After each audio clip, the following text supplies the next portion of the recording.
Ha! You're finally awake. The voice danced through my fog of sleep with a tone of exuberance. I blinked a few times trying to get the blur from my eyes and allow them to adjust to the bright light beating down on me.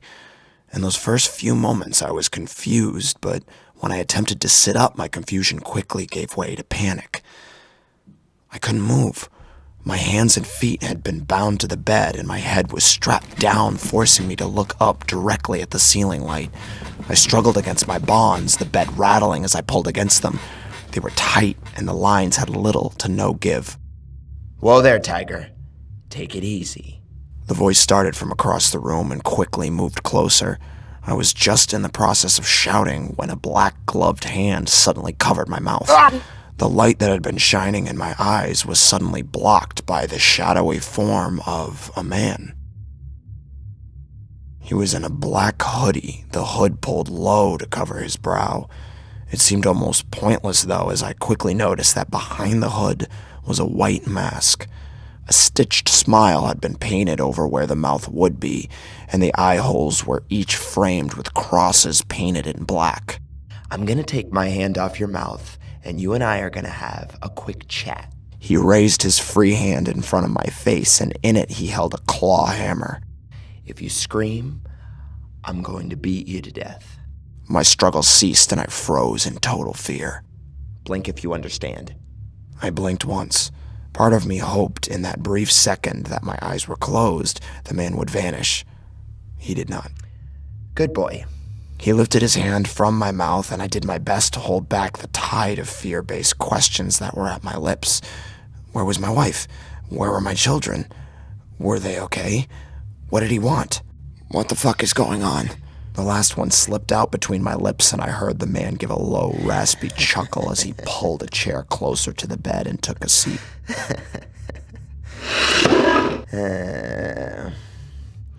Well, Charles. That's your name, right, Charles?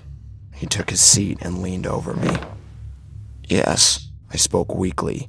The sight of the wild eyes behind the mask were far more terrifying than the mask itself. Charles, you and me have a problem. One I'm going to explain to you, as I'm sure you have no idea what I'm talking about. He paused and leaned back in his chair with a sigh. I felt him gently tap the head of the hammer against my arm, and it made me cringe. What problem? I whispered, unconsciously hoping I wouldn't agitate him into tapping me with the hammer much harder. You know, Shay? Of course you know Shay. You've been working with her for about 2 years now. He looked up towards the light for a second and then back down at me. Is that light bothering you? It's bugging the shit out of me. I'm gonna shut it off. I don't need it anymore. I lay silent and still as I listened to the man get up and circle around the bed. His footsteps were heavy, and in my head I could almost see the pair of black jack boots on his feet.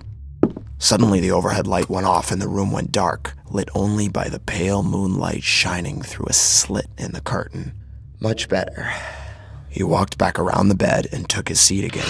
I felt the hammer bounce lightly off my stomach, and I instantly got nauseous.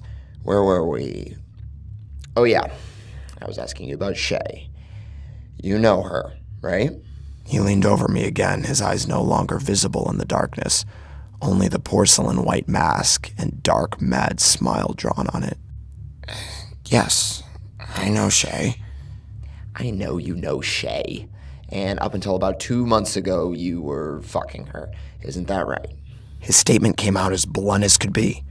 I'd never told anyone about what went on between me and Shay. I felt shock mixed with fear, and I found my vocal cords frozen in my throat. Both Shay and I were married, and he was dead on right. 2 months earlier, I had broken off our on-again, off-again affair. Too much guilt, too much pain. I'd even come clean to my wife about the whole thing, and for the sake of our children, she was trying to forgive me. I'll take that dopey-ass look on your face as a yes. Yes. I choked out the words, feeling like I was pushing them past the lump in my throat. Charles, I already know all this, but it's nice to hear you confirm it. He patted my shoulder and continued. Now, where we start to have a problem is here, you see. I'm her fucking husband. Oh, fuck no. The words poured from my mouth, the tone like a kid who'd been caught with his hand in the cookie jar. I guessed I hadn't been the only one who felt guilty about it all. Oh, fuck yes, Charles. I broke it off, man. Even came clean to my wife. My brain was in rapid-fire self-defense. Even if I meant everything I was about to say, I felt like a filthy politician trying his best to wriggle out of an indictment. Only my juror was a psycho with a hammer. I know it doesn't make it right, but, man, I'm sorry. I'm so fucking sorry. Sure, Chuck, sure. I'm sure you're filled with regret. He patted my shoulder again. You haven't even asked about your wife and kids yet. Please tell me they're okay. Do what you want with me, but leave them out of this. It's not their fault, okay? Diana and the boys raced through my mind. I'd already fucked up so much, I didn't want my stupidity to cost them any more. His mentioning of them filled me with a new fear. I prayed Diana was locked in the kids' bedroom with them huddled in her arms, hiding from this madness I brought on them. Those prayers were quickly shattered. Your wife is tied up in the spare bedroom next door, and your kids are tied up in the room across the hall. I gagged them all, but if you listen really close, you can just hear them whimpering. He cupped a hand to his ear and cocked his head to the side. I could just barely make out some soft crying from across the hall. You son of a bitch! Let them go! They didn't do anything here! Let them the fuck go! The thought of my boys at the mercy of that lunatic caused me to rage against my bonds again. The bed rattled as I tried to squirm free despite knowing it was impossible. The man stood up straight again, and once he was out of my sightline, I suddenly felt my knee explode with pain. Ah! You don't give me any orders here, Charles. He drugged my name out with a mad glee as he brought the hammer down on my knee over and over again. I screamed out in pain as it felt like he was smashing my kneecap to pieces. You're gonna listen to the rest of my fucking story, do you understand? He stopped tearing my knee to pieces and grabbed me by the jaw, bringing his mask right up to my face. Even in the dark, the gleam in those eyes shone through, locking with mine and adding a new depth of frustrating madness to the pain. My tears flowed freely as I gritted my teeth with a growl, followed by a sob. Yes. I attempted to compose myself enough to sound tough, but the word was weak and backed by fear. Good boy. He patted my forehead and fell backwards into his seat again. We've established that you were fucking my wife, and that now I have your wife and kids tied up and at my mercy. What's next? I lay silently, waiting for him to continue. My knee was a mix of sharp pains that shot up and down my leg and a dull throb that seemed to make its way through my whole body. Instinctively, I wanted to sit up and look at the damage, see how bad it was. In a way, I was glad my head was tied down, though. I knew I wouldn't like what I saw. Did you know Shay and I had kids, too? His voice brought me back to the moment. It was suddenly low and sincere. A little girl and a little boy. The girl Candace, she was 6, and her baby brother was 4. They were good kids. He talked about them in the past tense, and that started the horrible possibilities in my mind. Oh, God. What did you do to them? I cried and shut my eyes, barely even realizing the words had slipped out of my mouth. Me? Me? The slow sincerity was replaced with a sudden rage. I didn't do a fucking thing to them. This is all your fault, you son of a bitch. You crying, winging little fuck. The hammer suddenly came down on my hand over and over again. I screamed as I felt the bones in my hand snap and my fingers twist. I could feel my flesh split open and the warm blood splash across my skin. She loved you, you know? Thought you were gonna leave your fucking wife for her? She was sick of me. He flipped to the claw side of the hammer and dug it deep into my thigh. I bled all over myself, and when I attempted to cry out for help, he tore the claw from my leg, and I suddenly felt the thud of the blunt instrument across my jaw. My jawbone fractured and popped from its proper place. My teeth came loose in my blood-filled mouth, some finding their way to my lip and others being swallowed involuntarily. Behind his rants, I could hear my wife and children crying. They could clearly hear my suffering the same way I could clearly hear theirs. When you brushed her off and came clean to your wife, it crushed her. I'm sure you noticed that she quit. You had to know that was because of you, right? I did. She quit 2 days after I ended things with her. She gave no notice or reason, but the way she looked at me on the way out said it all. I expected her to be full of rage, to look at me like she was going to kill me, which I would have understood. Instead, what I saw were the eyes of hopelessness, and that broke my heart. She wouldn't tell me why, of course. She puttered around the house like someone just killed her puppy. He was standing up straight now and slammed the blood-stained hammer into his palm. He looked like a mad demon, his white, smiling mask splattered with my blood. No, I didn't find out till about a week ago. She laid it all out in the note she left me. I tried to speak, to say I didn't know she was going to leave him. The words were lost in a mess of broken teeth and gargling blood. He hunched over me, staring straight down into my eyes. I could feel my own blood drip from his clothes and onto my bare chest. Her suicide note, Chuck. I'm sure the look in my eyes said everything. It took a few seconds to sink in, a pit developing in my stomach deep enough to be felt past the savage beating my body had just taken. She had killed herself. I felt the tears well up in my eyes, and I suddenly understood why this man was torturing me, what he blamed me for. Yeah, that's right. She fucking killed herself.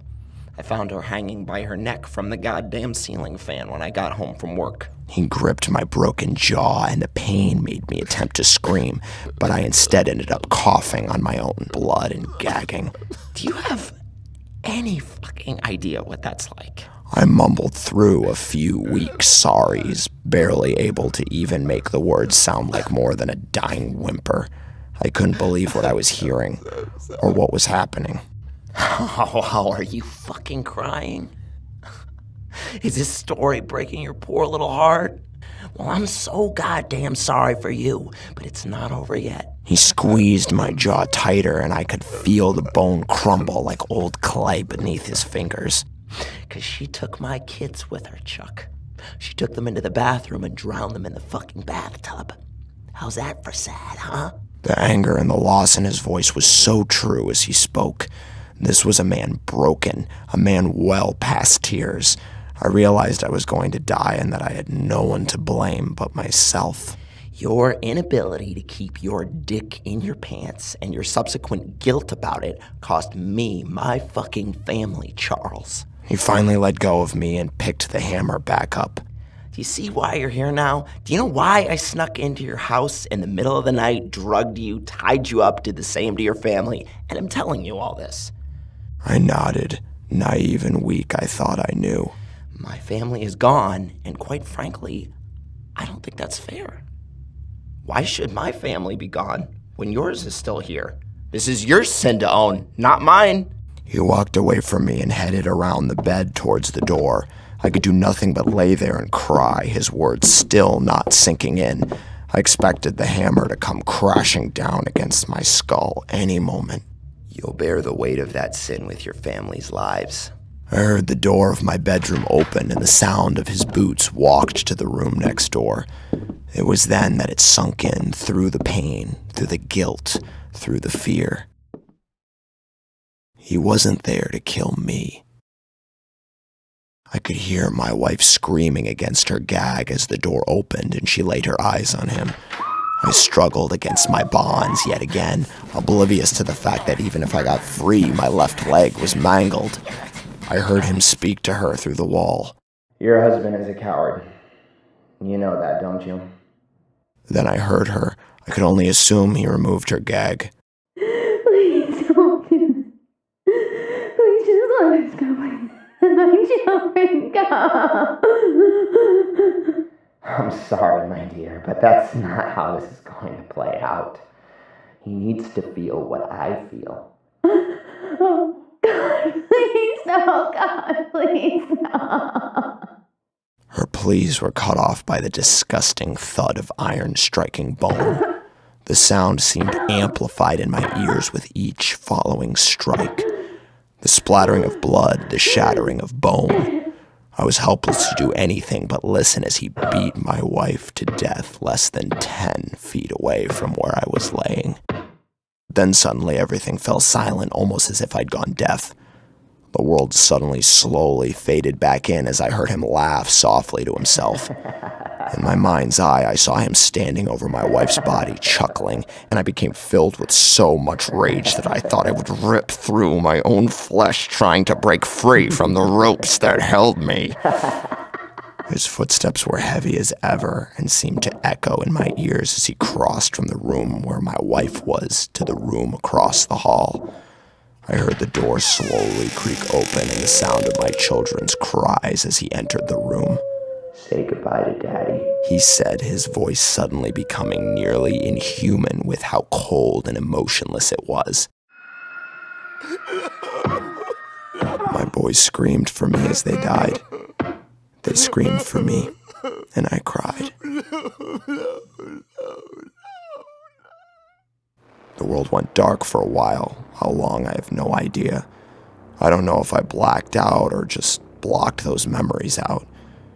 Either way, I woke up to the flash of camera and the laughter of the man in the mask. Come on, wake up, Charlie. His voice was jovial, like some great weight had been lifted from him. I want to see the look in your eyes. I saw him standing over me, the camera flashing a picture every few seconds as his body shook with a soft laughter. He'd shed the hoodie and his shirt and stood bare-chested and smeared with blood. He still wore the mask, but I could see his messy blonde hair stained crimson peeking out from above it. Show me how it feels to lose everything. Show me the pain you feel knowing it's your own goddamn fault. Click, flash. He held up his blood-soaked hand and rubbed it over my face. That's your boys, Charlie. That's what's left of your sons. Click, flash. He laughed, and I cried, my body, heart, and soul feeling shattered into a million pieces. Click, flash. Do you feel broken? That look in your eyes says you do. It says you're a man with nothing left. Click, flash. Just like me. The camera flashes suddenly stopped, and the only sound left in the room was my sobbing. The man stared down at me from behind his mask. I knew the false smile painted across the surface mirrored the real one he had underneath. I heard him walk back across the room and shuffle some things around. Then things went silent once again. Once more I wondered if it was my turn under the hammer, and in all honesty, I hoped it was. Nighty-night, Chuck, and thanks for the memories. His voice whispered in my ear. I expected the force of the hammer on my skull, but instead felt the prick of a needle in my neck. Once again, the world faded to black.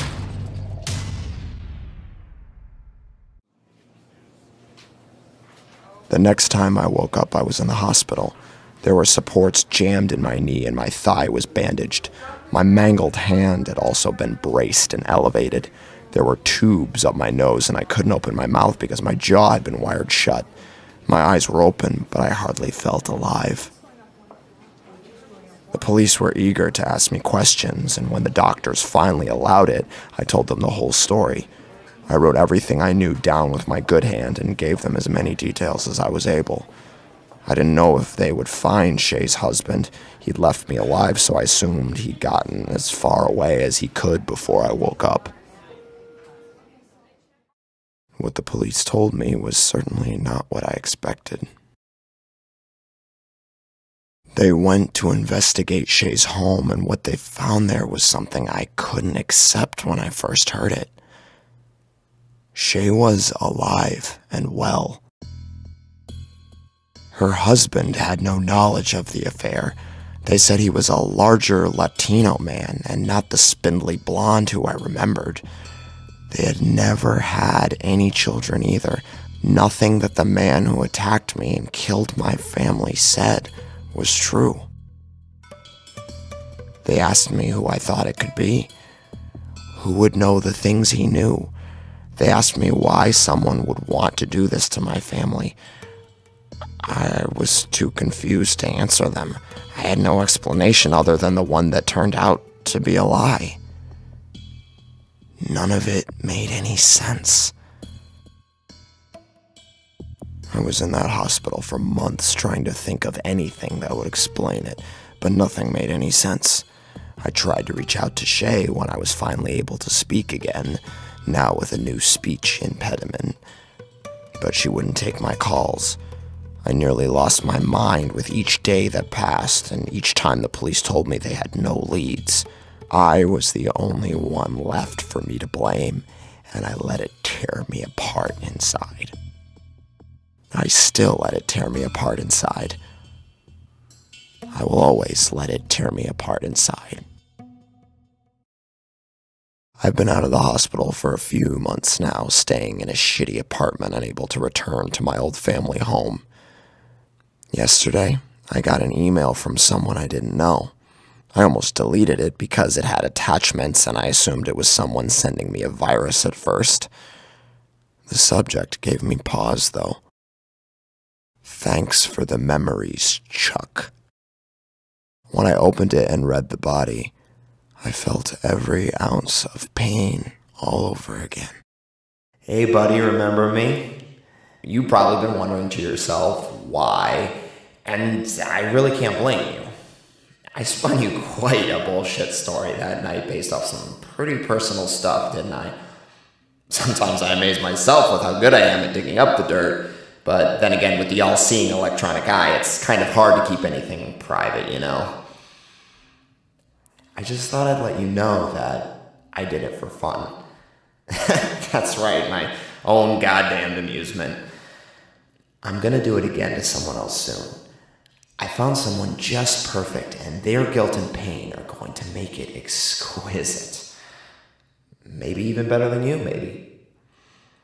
Seeing as how I'm sure you relive that night every night in a new bed of tears, I thought maybe you might like a reminder.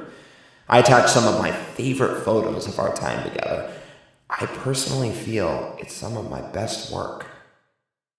I particularly like that look of guilt in your eyes. Windows to the soul, you know? Enjoy. Smiley face. I sat there with my mouse cursor hovering over the attachments for a long time. I felt fresh tears rolling down my cheek and a new rage building in the center of my chest. There was a feeling of violation in my soul that made my skin crawl. All that time looking for the reason behind the lies, and there was none. Just some lunatic that found his way into my email or phone records, someone who watched me, who played with me. I wanted to scream. Even worse, I still felt the guilt. In fact, I felt it worse than I'd ever felt it. And I still do.